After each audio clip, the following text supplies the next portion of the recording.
Welcome to the Bulwark podcast. It is Friday, which means that we are joined by my colleague, Bill Kristol. Bill, thanks for joining me. I appreciate it very, very much. Good to be with you. And I'm, of course, I'm at home doing this because I'm recovering from actually going to the office yesterday, going out for lunch, wearing respectable looking clothes. It was no shoes. You wore shoes. You wore shoes actual instead shoes. of sneakers, dress slacks or whatever the right term for that is, casual, but, kind of real pants instead of cargo pants and a collared shirt. It was kind of amazing, really. And so I'm exhausted now. So I'm just kind of sitting at home recovering from the effort. I saw your tweet that you were going out, and last week when I was on vacation, my wife and I went to a restaurant for the very first time, which was really an extraordinary experience. But I have to say that I still have not done what you did yesterday, which is actually to wear real shoes. I realize that, I went for months without wearing long pants. And now I've gone for months without wearing what I think we can call hard pants. I mean, between jeans and soft pants. But I have worn real pants. I have worn collared shirts, but I haven't actually worn real shoes yet. You can do it, Charlie. You gotta, it's like all these things. You gotta work up, you gotta work it up, work up to it. And, little takes gradual steps, but I have confidence that at some point we will see Charlie Sykes once again in nice shoes, pants, maybe a coat. Well, you wear a coat and tie on TV, so you do that more than I do. But that's only waist up, though. Yeah, no, that's the thing. We don't want to go into that too much, but that's also it is funny that so I went to lunch with Sarah yesterday, Sarah Longwell, and we covered a bunch of went over a bunch of things. It is. I mean, one does get, for all the virtues of phone calls, obviously, and Zoom, and we've all been functioning that way for over a year. And I think we've done a lot of good stuff, so I'm not at all down on that. But it is something about just being with someone in person. You can just get have a much somehow more real and richer discussion, I think, of things. And that it's always a little artificial somehow. Hey, you know what? I'll take your word for it because haven't gone that far. Before we dive into the news of the day and the major issues we want to talk about, we have to acknowledge that today is a big anniversary. I don't know whether you remember this. 1 year ago today, this happened. So supposing we hit the body with a tremendous, whether it's ultraviolet or just very powerful light, and I think you said that hasn't been checked, but you're going to test it. And then I said, supposing you brought the light inside the body, which you can do either through the skin or in some other way. And I think you said you're going to test that too. Sounds interesting. Right, and then I see the disinfectant where it knocks it out in a minute. 1 minute. And is there a way we can do something like that by injection inside or almost a cleaning? Because you see it gets on the lungs and it does a tremendous number of the lungs. So it'd be interesting to check that. So that you're going to have to use medical doctors with. But it sounds interesting to me. Yeah, 1 year memories. Just 1 year ago today. So Politico writes about this today, this morning, saying it was a watershed moment soon to become iconic in the annals of presidential briefings. It arguably changed the course of political history. Some ex-Trump aides say they don't even think about that day as the wildest they experience, with the conceit that there were simply too many others. But for those there, it was instantly shocking, even by Trump standards. It quickly came to symbolize the chaotic essence of his presidency and his handling of the pandemic. 12 months later, with the pandemic still lingering and the U.S. death toll nearing 570,000, it still does. Part of me listens to that and goes, did that really happen? Did we really experience that? We did, and we experienced a pandemic. We experienced, unfortunately, I don't know how many deaths we were at then, but I think a few tens of thousands maybe. And what were we then saying? Trump was saying, well, we're going to, of course, keep it under 200,000 deaths, and that's going to be a huge victory. He was trying to set a bar high, as he thought, that he could successfully, claim success by being under. And we're at over 550,000 deaths. So, I mean, we paid a huge price. I come always, it's funny and it's pathetic and it's politically, important to remember this. But I guess one has to really come back to the fundamental fact that we mishandled this pandemic badly and we paid a real price. Now, thank God, we seem to be coming out of it. And I think We have an administration. Trump did one or two things fairly well in terms of getting the vaccine going. That was mostly the private sector and so forth, and sort of established scientific research. But now we're going to finally get out of it, and I think with the vaccine and better testing, maybe that would be nice, and that will be it'll be good to put this in the rearview mirror. That's for sure. Yeah, I just have two quick takes on this. Number one, that after that moment, which was complete sheer lunacy about something that was a matter of life and death, when 70 million Americans still voted to give him another 4 years, still can't get my head around that. I will confess. And secondly, I all the medical professionals who were in that room or in his orbit, the fact that they sort of sat there and went, yeah, the president of the United States is just spewing batshit crazy stuff. But, let's not actually say anything. So I'm not a huge fan of Deborah Birx, but here's her rationalization of her silence afterwards when she was asked about that moment. Everybody kind of remembers that video. You can have that mental image of the president talking about injecting bleach and light into people's bodies, and then sort of the camera pans over and she's sitting there, and you just can only imagine what she was thinking. This is what she says about that. Those of you who have served in the military know that there are discussions you have in private with your commanding officers, and there's discussions you had in public.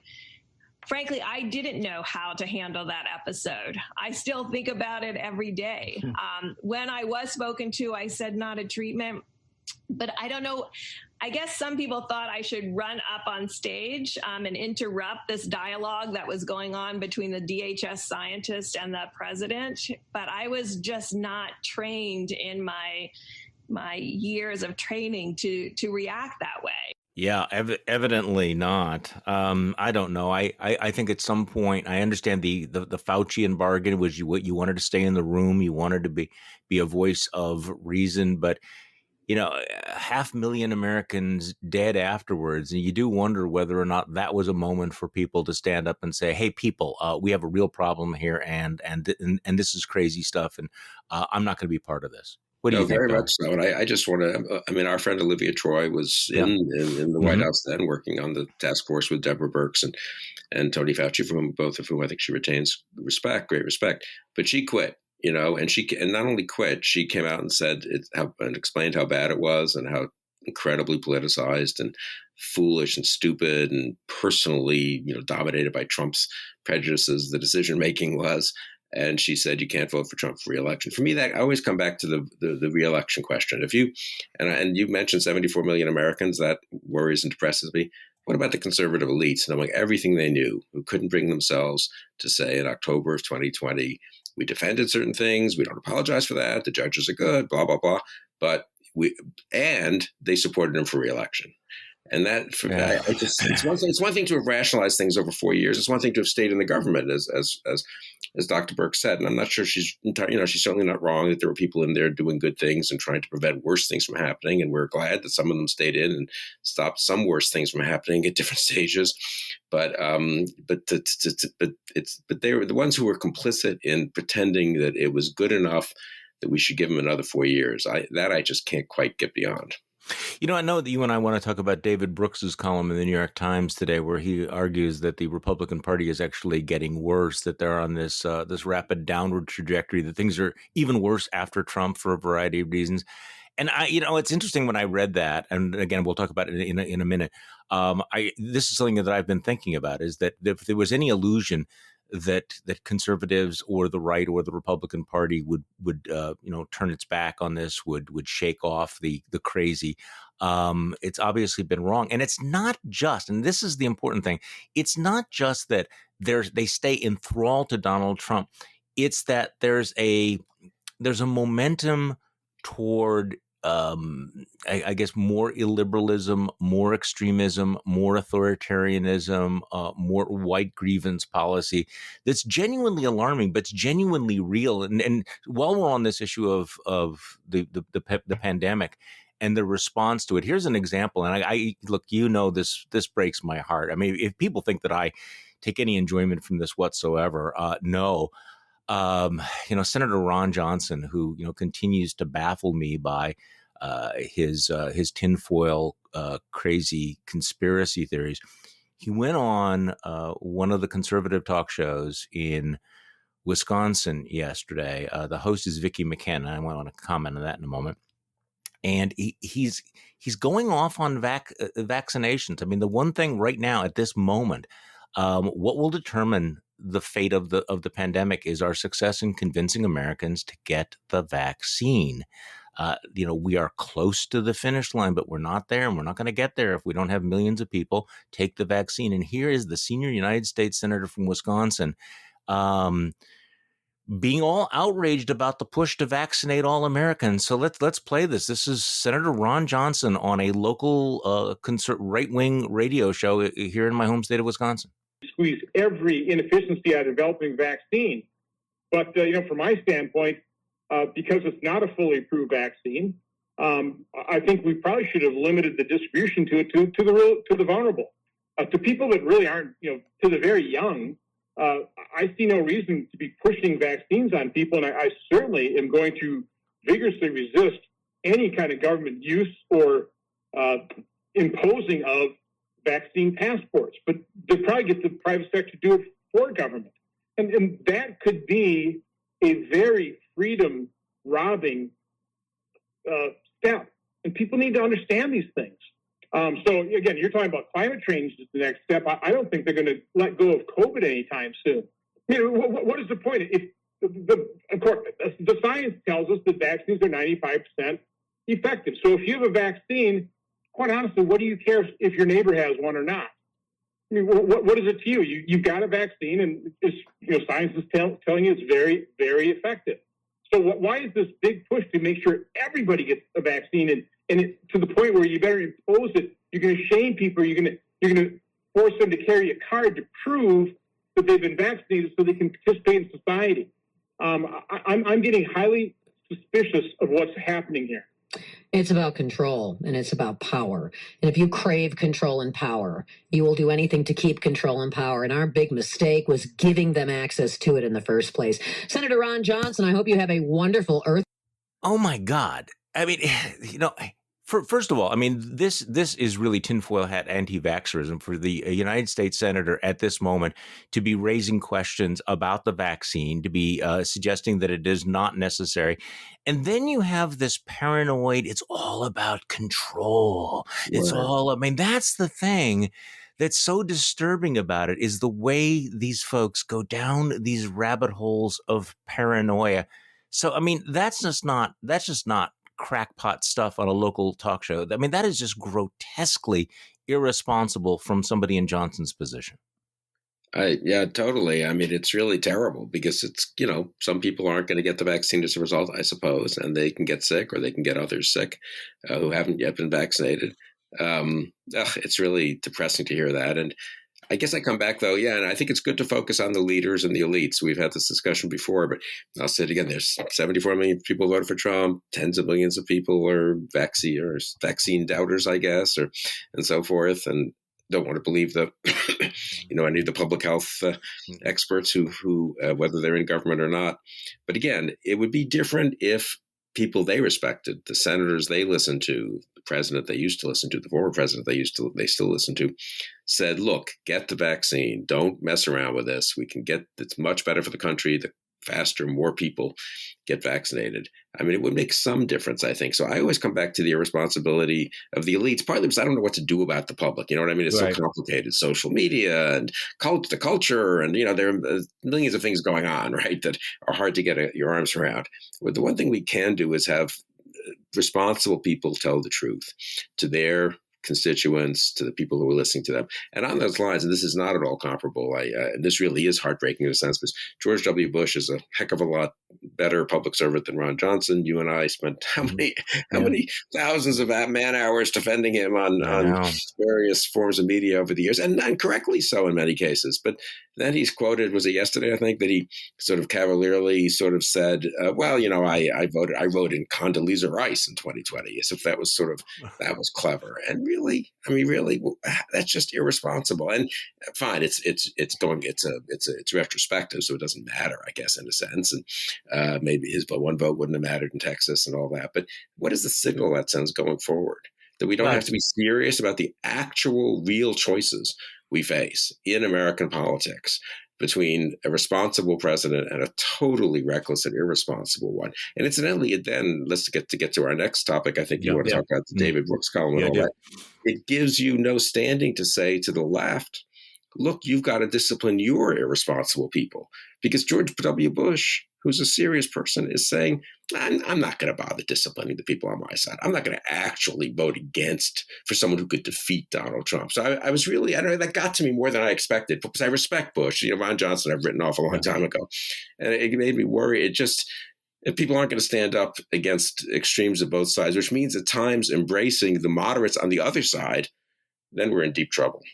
No, I think we are in deep trouble. Well, at least he didn't do what John Boehner did and actually vote for Trump, even though he knows how unfit for office he was.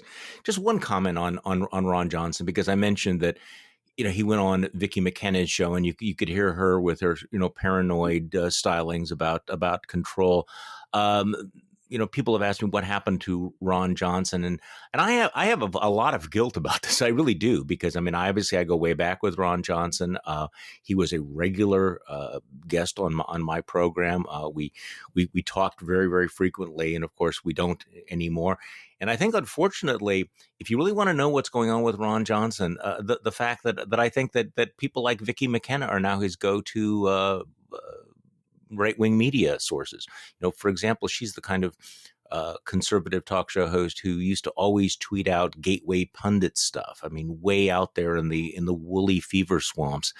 And now I think that Johnson is tracking with that kind of right-wing media rather than, shall we say, the more, well, I suppose self-flattering, more reasonable. So I feel a little bit guilty that I'm not there anymore to be able to say, hey, you really don't want to go crazy, because the Vicki McKennas of the world are urging him on. Now, speaking of which, let's talk about David Brooks. All right. Yeah. Because I think he's right here, and I think it's kind of a challenge. And let me just read a little bit from this. Those of us who had hoped America would calm down when we no longer had Donald Trump spewing poison from the Oval Office have been sadly disabused. There are increasing signs the Trumpian base is radicalizing. And by the way, radicalizing without Trump. My Republican friends report vicious divisions in their churches and families. Republican politicians who don't toe the Trump line are speaking of death threats and menacing verbal attacks. It is as if the Trump base felt some security when their man was at the top, and now that's gone. Maybe Trump was the restraining force. Now, before people roll their eyes at this, there may be something to this. What's happening now, Brooks writes, can only be called a venomous panic attack. Since the election, large swaths of the Trumpian right have decided America is facing a crisis like never before, and they are the small army of warriors fighting with Alamo-level desperation to ensure the survival of the country as they conceive it. And he quotes some polls saying that on the right, they're just not interested in policy anymore, how pessimistic they are. The level of Republican pessimism is off the charts. A February Economist YouGov poll asked Americans which statement is closest to their view. Quote, "It's a big, beautiful world, mostly full of good people, and we must find a way to embrace each other and not allow ourselves to become isolated." That's one. Or, "Our lives are threatened by terrorist criminals and illegal immigrants, and our priority should be to protect ourselves." Over 75% of Biden voters chose a big, beautiful world. 2/3 of Trump voters chose our lives are threatened. This level of catastrophism, nearly despair, has fed into an amped up warrior mentality. So, they're crashing through this deep pessimism. He writes, with this deep pessimism, the hyper-populist wing of the GOP seems to be crashing through the floor of philosophic liberalism into an abyss of authoritarian impulsiveness. And frankly, I think that he's right, and I think that you see that if you follow right-wing media, including Fox News, that they're moving into areas that have been that we have not seen in prominence on the right for decades. So, Bill, what is your take on David Brooks's argument? I think he's right. I think you've been saying it, frankly, and Sarah Longwell and Tim Miller and a lot of us have been saying it for a while. And we saw it quickly after January 6th. That was the moment where one thought, okay, maybe finally there's a coming to grips with what's been unleashed and a retreat from it and an attempt to restore some boundaries. And there hasn't been, basically. Actually, it's interesting. Someone commenting on Brooks online I saw said, Brooks then says he says the elite, liberal elites or elites on the left, I think he says, have put up barriers against the illiberalism of the left. Elites on the right need to do the same thing. And someone, Jonathan Chait, I think, commented that, well, actually, the Never Trumpers are the only conservative elites, if you want to call them that, who have tried to put up the barriers. I'm not sure we're the only ones, but I think, unfortunately, we haven't been joined by many others. I do think they're being too nice to the left, honestly, though, which has not been resolute, most of the left elites, in putting up these barriers. I mean, the New York Times editorial page, I mean, there hasn't been, right? That's the big story there. I mean, Brooks writes there, which is good, and Bret Stephens and so forth. But, every time there's a mini revolt by the woke junior New York Times staffers, there's a meltdown and people do get fired unjustly. And of course, we've seen recent. There's more to talk about here in terms of the left and the right. But whatever one's judgment of the different degrees of guilt, you might say, of elites on the left and elites on the right, I think David's column is important in reminding us that this needs to be stood up to, and it can't just be wished away. And this is where everyone from politicians to former elected officials to, people who have some influence through their different outlets need to speak up. And it is urgent. Sarah Longwell had that wonderful piece in the Bulwark, was it yesterday? And, people need to remember this is liberal democracy that's at stake that we're talking about. It's not just like, gee, it's kind of unfortunate if the government spends too much or too little, or, I mean, and that sense of urgency and importance, you don't see it quite. You see more of it is the good news, I would say, among some people. There's a little bit of a coalescing on the center left and the center right in defense of liberal democracy, but not quite enough yet. No, I agree with several points you make there, including the fact that the left does need to do a better job of policing some of its extremism. I mean, the totalitarian racial ideology that you see at some of these elite private schools has really been disturbing. I mean, I was reading that essay from the teacher from I think it was with Grace School in New York, where he went through the politically incorrect attitudes that students were told they could not have, the ideas they could not express. And as I was reading it, I was thinking the people who put this in place have never read 1984. They don't actually understand what the concept of totalitarianism is. So yes, that is a problem. And I think there's a reluctance on the part of the left to police this, in part because they don't want to acknowledge that both sides have a problem. I mean, they have really dug themselves in. But what's happening on the right is alarming. And I guess I would also like to underline this point, that when you see people like Tucker Carlson openly embracing and articulating the racist replacement theory, or others who are talking about, the white genocide theory, that they're coming for white people. The only people who are the victims of racism are white people. Or David Rubin saying things like the left is about to pass anti-white legislation. This is a dangerous new stage. A lot of people on the left go, hey, no, you people on the right have always been racist. All Republicans have always been racist, always been bigoted. You've always been authoritarian. So, this is nothing new. Well, it is new. And you and I have discussed this extensively. Those things have always been there, but they have been the recessive genes. And the right has always been much more diverse, much more varied than I think people on the left give them credit for.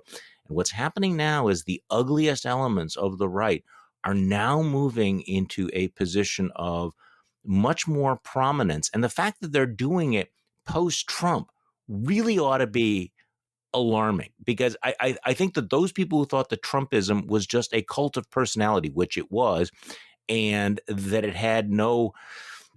And there was nothing there. And so as soon as he left, that it would all blow up. It would, like smoke. That's not true. Something really ugly has been tapped into, and it's coming into the light now. No, I think that's really true and important. And I guess the way I'd put it, I'm thinking about it a lot myself. I mean, I misjudged certain things. I underestimated certain things, leave aside left and right, just in America. So I'd say I had too sunny a view of policing in America, Mm-hmm. of the behavior of police officers, of the ways in which their actions were reviewed. I didn't focus on police unions and so forth. But it's one thing to be slightly wrong. It's one thing to have a blind eye, wishful thinking, and so forth. That can be corrected by experience, in fact, and by argument. And in my case, I hope it has been. But that's one thing. It's another thing to embrace, as you say, as Tucker Carlson does, not just a white replacement theory, but to just defend a police officer who has killed someone, unnecessarily and recklessly and maliciously. And that, that's just a whole different level of, and the degree to which the right has cascaded into an actual embrace of malevolence, as opposed to a bit of a blind eye against certain aspects of, injustice and malevolence in our society. That's a huge change. Because then it becomes very hard to correct with argument. And it becomes a kind of victim grievance, passive aggressiveness, which is what David's talking about and what we're seeing. And it's really, I agree. I mean, people who don't see that things are more dangerous than we thought 4 or 5 months ago, not less dangerous, are not seeing things as they are on the right and in the Republican Party, honestly. Yeah, on this issue of the police, I mean, it's one thing to give the police the benefit of the doubt and to sympathize with the challenges they face. It's another thing to look at the video of Derek Chauvin on George Floyd's neck for 9 minutes and say, yeah, I'm okay with that. I mean, that really becomes a celebration of cruelty for its own sake. It's also a distortion of support for good policing. I mean, if you are an advocate of anything, then you would be, let's say I'm a fan of the police, or I'm a fan of the military. That doesn't mean therefore you need to celebrate war crimes, right? Or that you need to go out of your way to celebrate the bad behavior of a bad cop. I mean, that's where I think it's morphed into something genuinely ugly. So what we saw earlier this week, we do have some people who are defending Chauvin, including one of the leading Republican candidate for governor in Virginia, which is remarkable. A lot of the rest of it is anti-chauvinism, which is kind of the new version of anti-Trumpism. We're not going to defend Chauvin, but we're going to attack all of his critics. But that is an ugly moment. However, could we just mention something since we're on this issue of police shootings? Because I do think that we are at an important moment. I mean, this week was that verdict was so crucial because the alternative, I think, would have been so damaging to the country. Had what it would have said about the jury system, the criminal justice system. I think it would have taken some of these divisions and really just ripped them much more dramatically. I do think that we are edging as a society, the majority of Americans, toward holding police more accountable. I mean, are you optimistic on that? I'm looking at this Washington Post poll showing that 2/3 of Americans think the police ought to be held more accountable. I mean, I think we're headed in the right direction there, at least a little bit. Yeah, I'm both optimistic, and then of course the next time you look up, the left is rushing to judgment on the actions of the police officer in, I think it's Columbus, Ohio, and that's where I wanted to go on that. Yeah, and misrepresenting what happened. David French, you and I discussed this before the show, has a wonderful column on this, saying we can be extremely tough on Chauvin. I think that was a just verdict and be pleased by it, and then we don't have to rush to judgment when someone else seems to have shot a young woman who was trying to stab another one, and maybe it was the only recourse was to use his weapon. And there'll be a review. There should be a review whenever this gun is shot, let alone someone is killed. But the rush to judgment there is pretty horrifying. And now the good news is there's been a bit of a backlash against it. The bad news is serious people who have been in a senior office. Valerie Jarrett, President Obama was one of his closest counselors in the White House for 8 years, just pops off about it, knowing nothing. Maybe she's embarrassed. Maybe she's going to correct herself. But, so on one hand, you look at this and you think, oh, my God, the right is terrible. The left is not great at all either. And we're going to just go down a terrible kind of spiral. But then I think maybe we'll muddle our way. Maybe we can reject both of those. And the public seems a little more sensible. That Washington Post poll is striking. People want policing, obviously. They don't want to defund the police. They want to improve the police, but they don't want police racism or cruelty. But they don't want to say that most policemen are racist, or that necessarily that we can't have strong and sound policing without that's not a part of systemic racism or anything. So I guess I do feel that, I don't know. It's a very weird time, right? Where it seems foolish to be too optimistic. But I would say on both policing and other issues as well, I can sort of see some green shoots of good sense coming up beneath the screaming, or despite the screaming on both sides. No, I think you're right about that. And I said this yesterday during the podcast with Kim Whaley, though, just to underline the importance of make sure you get it right. I mean, don't rush to judgment, because credibility matters in the long run. And, what you're seeing on the right was not only the embrace of Chauvin, but then immediately wanting to shift the focus onto people who make unfair charges against the police. And you mentioned David French's piece, which is really excellent. Can I just read a little bit of it? He says, I could fill an entire newsletter with strange and dangerous reactions from prominent right-wing voices after the Chauvin verdict. The pathologies of right-wing infotainment are one reason why I have so little patience for most of the right's relentless criticism of the mainstream media. Somehow, in all of their rage and fury, they've created a competing media ecosystem that's actually worse than the institutions they hate. They take the log out of your own eye. But then, over in Ohio, many of the biggest public figures and news outlets in America got busy reminding us exactly why so many on the right feel such deep frustration. They reminded us why it's often accurate to critique left-wing media narratives, especially when it's obvious that those narratives will force people to deny or to ignore the witness of their eyes just as thoroughly as the far right ignored the witness of their own eyes in the Chauvin case. And then he talks about the police shooting of this 15-year-old girl, and it was tragic and deeply, deeply sad, but it's also nothing like the police murder of George Floyd. And again, the evidence of your own eyes, this young woman, this girl, had a knife in her hand, and she was about to stab, perhaps kill another person when she was shot. That is not at all the same circumstances as George Floyd. And you kind of wonder whether, but trying to express this kind of nuance is a dangerous place to be in American society right now. I mean, that it's you will be attacked from both sides, but it's important. I think it's, as you point out, it is crucial to make these distinctions. It's crucial to not rush to judgment, and it's crucial to make these distinctions if you want to be credible and lead real reform in the future. And neither, the grotesque aspects of the right don't excuse the left's lying or illiberal impulses and just false statements. And the false statements of the left don't excuse people on the right, saying, "Oh my God, look at the media," and then believing the kind of craziness you mentioned earlier from the Ron Johnson talk show and so forth. So we just need to get out of excusing either side's illiberalism and lying and demagoguery, and just, instead of excusing each side by the errors of the other side, we need to not excuse the errors of either side. Well, that's right. I mean, whataboutism is a hell of a drug, and it's hard to break away from that. So we're headed up close. I don't have the exact date in front of me. The Joe Biden 100-day anniversary. Of course, everybody then writes the report cards of Joe Biden. You have any preliminary grades you'd like to hand out? So I guess he's giving a speech. I mean, I don't know if it's literally the 100th day, but I think it's pretty close. And I think it's next week. It's Wednesday. So we are pretty close to it.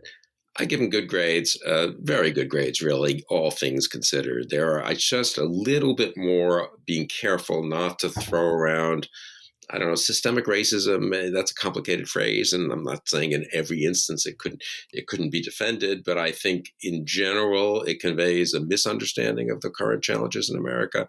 And puts off people who otherwise could be, good-hearted, would join in good-hearted efforts to improve race relations and improve injustices that do exist. So a tad more standing up to the left by the Biden administration. Maybe that's a little bit hard to ask for given the incredibly charged circumstances we're in. But on the core policies, I'm pretty hopeful in both domestic and foreign policy. Some things I disagree with, Afghanistan pullout and stuff. Maybe he'll rethink that. But when you really do the cost-benefit analysis, but a general sense, I think more encouraged about the Biden administration than I expected to be 100 days in, more depressed about the Republican Party, and to a large degree the conservative movement, I got to say, 100 days in. Mixed views of what's happening on the left, a little more reaction by good liberals against illiberalism, but also the power of woke illiberalism is pretty great as well. I agree with most of that. I guess I was thinking through what I would, if I had to write or if I had to write about this, which of course I do it at some point. And I continue to just be so relieved at the contrast between Joe Biden and Donald Trump. I mean, the difference in their character is so dramatic. And the fact that Joe Biden takes his role so seriously, the fact that he is a man of deep empathy, I think makes a tremendous difference. And I think we had a piece in the Bulwark this week about the president and his historians, the fact that we have a president now who is deeply interested in American history, the history of the presidency, deeply interested in restoring the soul of America. So I continue to be very, very optimistic about that and very, very grateful. On the other hand, I do have this nagging concern about the failure of the Biden centrist project, where I think that there was some hope that there would be more outreach to, I think, voters and elected officials who I think wanted to see a bipartisan approach. Now, I'm not making bipartisanship a fetish. It's just that, despite all this talk about Biden Republicans, there are no Biden Republicans in elective office. And you have a lot of good faith Republicans, and I think there are good faith Republicans, and I think we know their names, who would like to work with this administration, but not one of them has voted for a major piece of Biden legislation. And I think that's unfortunate. And I think that there is this, despite the incredibly narrow majorities, at least so far, and this could change, there seems to be let's put the pedal to the metal on all of our agenda. Now, look, I don't know what's going to happen with the stimulus package. The president has said that he's going to negotiate it, but I think there is something unfortunate, not just because bipartisanship is a fetish, but there's something unfortunate if these things are pushed through on a strictly party line vote, because I do think that there's a moment here for center-right, center-left cooperation. And I'm not getting the vibes and the signals from the Biden administration that I would have hoped, but I'm still very, very grateful that he's in office as opposed to the former guy. No, I think that's right. What I mean? I would just add, just to emphasize your point, it's not just some of us. It's generally nicer to have bipartisan legislation. I think it's urgent now to have some success in bipartisanship in Congress as an example for state legislatures, an example for the country, as an example for citizens. And there's a piece today. I don't remember where I read it. There are 3 or 4 kind of behind the scenes negotiations going on in Congress that are at different stages of likelihood, I guess, and none of them is terribly likely, perhaps, on bipartisan legislation. You could imagine bipartisan deals on infrastructure, immigration. There seems to be a little more going on behind the scenes than people realize. But one aspect that was mentioned is policing. And given how fraught that issue has been, and given how central it's become in the last week or two, obviously, and over the last months and years, if Tim Scott and Karen Bass, Senator Tim Scott from South Carolina and Representative Karen Bass from California, if they could, I guess they're talking, and I think they're not that far apart. There's some issues on qualified immunity. I just can't believe those need to be showstoppers. It would be a big deal for this country if you had a genuine bipartisan deal, not with all Republicans or all Democrats, maybe not even with most Republicans, but with a significant number of Republicans and the Biden administration and most Democrats, on something like policing to modify some current rules and laws that govern, the question of police accountability and so forth. That would be a big deal. So I'm very much with you. The bipartisanship is treated as kind of a nice thing to have, but I think there's a kind of urgency in getting some of it on some of these issues. Immigration would be another one where I would really bend over backwards if I, give up more than I normally would of my personal policy preferences to have a real bipartisan achievement legislation signed by the President of the United States. Well, I agree. Bill, thanks for joining me on the podcast. I appreciate it very much. My pleasure, Charlie. Have a good weekend, and try on those shoes sometime. You wore them. You wore them for like 50 years or something like that. You could do it again. I'm just kind of nervous to think of what it would feel like, to be quite honest. I mean, they've been sitting in the closet for a year. I don't know. Well, thank you all for listening to today's Bulwark podcast. I'm Charlie Sykes. We will be back on Monday, and we will do this all over again. Have a great weekend.